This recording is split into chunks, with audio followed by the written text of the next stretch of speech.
For only the second time in WWE history will the WWE World Heavyweight Championship be on the line in the Royal Rumble match.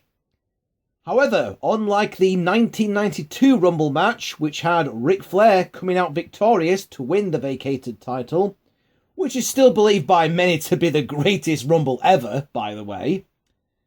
This time it's a little bit different though, because the current champion is actually defending their title against 29 other men. It's certainly an interesting concept, but in order for the WWE to avoid a repeat of the last 2 years, in which the winner of the Rumble was soundly booed by the fans, this match needs to be booked absolutely perfectly. So the question is, what should happen at the Royal Rumble? And who should win the Royal Rumble? Well, first of all, let's talk about some of the entrants. Now, one has to assume that Dean Ambrose and Kevin Owens will be pulling double duty at the pay-per-view and will compete in the Rumble as well as against each other for their last man standing match. Now, whatever happens, this last man standing match between Ambrose and Owens needs to be the final chapter between these two. One of these two men should then become the man that rules the mid-card, whilst the other moves onto the WWE World title picture. Luckily, either option is a good one. If Dean Ambrose wins last man standing, then that works out great. He's the perfect mid-card champion at a time when WWE needs a top babyface amongst the swathe of heels currently on the roster. That gives Owens the excuse to move onto the main event picture. He's easily the best heel on the roster at the moment. Sheamus and the McMahons don't even come close. WWE needs someone in the main event picture at the moment that can be the full-time heel, the full-out heel that Owens is. Currently, Owens' name is being mentioned as a WrestleMania option for both Undertaker and Brock Lesnar, which certainly says a lot about his credentials. On the other hand, if Kevin Owens wins that feud between himself and Ambrose, then that works out great as well. Ambrose has been in the main event before and handled himself very well, and would no doubt be quite comfortable going back into that main event picture. Roman Reigns might be getting the type of booking against the McMahons that led to Stone Cold Steve Austin becoming the biggest star of the company during the Attitude Era, if not of all time. But it is Ambrose that has that everyman quality about him, not Roman Reigns. If there is anyone on the roster that is like Stone Cold, then it's Dean Ambrose. And whilst he's massively over, and whilst he's hugely popular as a babyface at the moment, if he does need to be turned heel at any point, then his time as a member of the Shield shows that he's just as comfortable being a nasty, despicable heel as well. So if that was to happen, what would that leave Owens to do with the IC title? Simple. During the Rumble, Owens is stood in the ring either on his own or with everybody else laid out, and then Sami Zayn's music hits. Zayn takes out Owens from the Rumble, thus restarting their feud, their hot feud from NXT that was cut short when Zayn was injured. They were due to have a long feud with each other. And if you've seen these two on the Independents in Ring of Honor as Kevin Steen and El Generico, you know that these guys can have a fantastic rivalry together. A rivalry that was planned for NXT, for them to be feuding over the NXT title. That was cut short. There's absolutely no reason at all why they can't continue with that planned rivalry, but have it over the IC title instead, including a match of each other at WrestleMania. You know that would mean a lot to both of them, and the matches they would have with each other would restore the IC title back to the providence that it deserves. I expect a number of NXT guys to appear in the Rumble. Doesn't have to be their main roster debut. They could just be there just to show up in the Royal Rumble. The Rumble is in Florida this year, so it would make sense that if they need to, fill up some of those 30 spaces, bring in some of the guys for NXT, even if it's just for one night only. I predict that along with the aforementioned Zayn, that we also see Baron Corbin, Finn Balor in full demon persona, as well as Samoa Joe.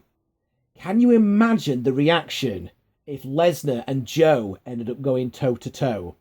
That would be fantastic. So the big question then still remains.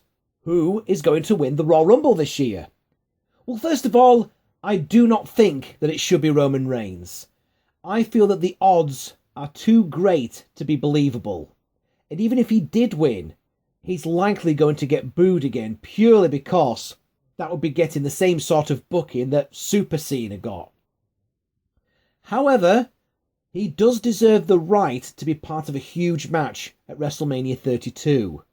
So the guy that eliminates Reigns from the Rumble should be the guy that Reigns faces at the biggest pay-per-view of the year. So, who should be the guy that eliminates Roman Reigns and thus cost him his title? Two people immediately spring to mind. Triple H and Brock Lesnar. Triple H has been off our screen since Roman took him out at TLC. Now, what do you think the game has been up to all that time? I'll tell you what he's been doing. Very likely he's been in the gym getting back into ring shape for WrestleMania season. Triple H clearly has unfinished business with Reigns.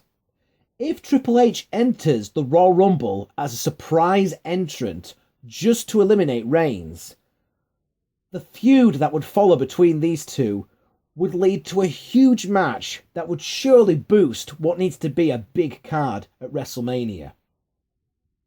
Should Triple H then go on to win the Rumble and the championship? No, I don't think so. I think Triple H should be there for the sole purpose of ensuring that anyone, absolutely anyone but Reigns, wins the match. Hell, after taking out Reigns, Triple H could then even climb over the ropes and eliminate himself in a cocky manner, just to illustrate that point. That's one option. Now, on the other hand, having Brock Lesnar being the man to eliminate Reigns from the match and winning the championship would make for a monumental moment. It would also give Reigns the chance to be victorious in a number one contendership match at Fastlane and win back the belt from Brock at WrestleMania 32. A rematch of Lesnar versus Reigns without the Money in the Bank cash-in would be just the type of high-profile match that Vince McMahon would want. However, maybe that prediction is a little too, predictable. So here's an idea. Don't have Brock win it either. How about having both Reigns and Lesnar chase the eventual winner of the Royal Rumble on the road to WrestleMania? Both Reigns and Lesnar are at their best when they're the hunter, not the hunted. Especially when you consider the limited dates that Brock is willing to work, although he may very well be willing to increase those, seeing as we're building up to WrestleMania. I feel that if you're having Reigns and Lesnar beating the snot out of each other in the middle of the ring and have them taking each other out midway through the match, that would be an option. Or have Triple H be the man that eliminates them both while they're busy scrapping with each other. Or maybe you could have the Wyatt family tossing both men out. Especially when you consider their domination over both men on Raw this week. Perhaps this year is finally the year where the Wyatts will become the devastating faction that they need to be. And what could be a better sign of the Wyatt family's dominance than to have Bray Wyatt win it all? Wyatt was the star of last year's Rumble match, creating drama throughout his time in the match, including the elimination of fan favourite Daniel Bryan, and leading the crowd in a chant of, "He's got the whole world in his hands." Last year, Bray entered at number 6 and was eliminated at 25, lasting more than 47 minutes in the Rumble match.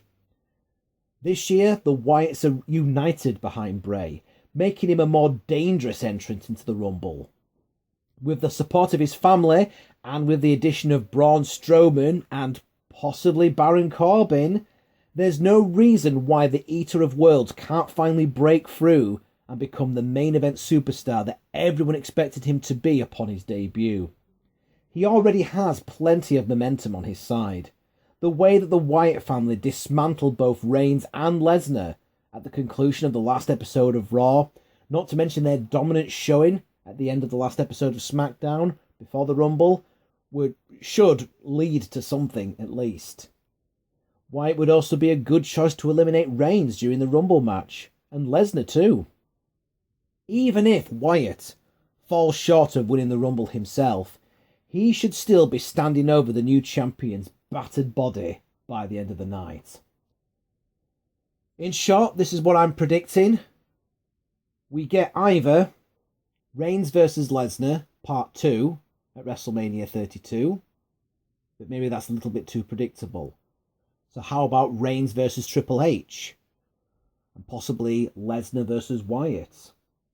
Those are all ideas. Those are all suggestions. Either way, if the intention is that neither Reigns nor Lesnar will be victorious, then both men need to be gone before the final showdown to determine the new WWE champion. Otherwise, WWE risks the type of predictable finish that doomed this event 1 year ago. If booked right, this Rumble has the potential to be one of the most memorable ones in WWE history. Let's just hope it's for the right reasons.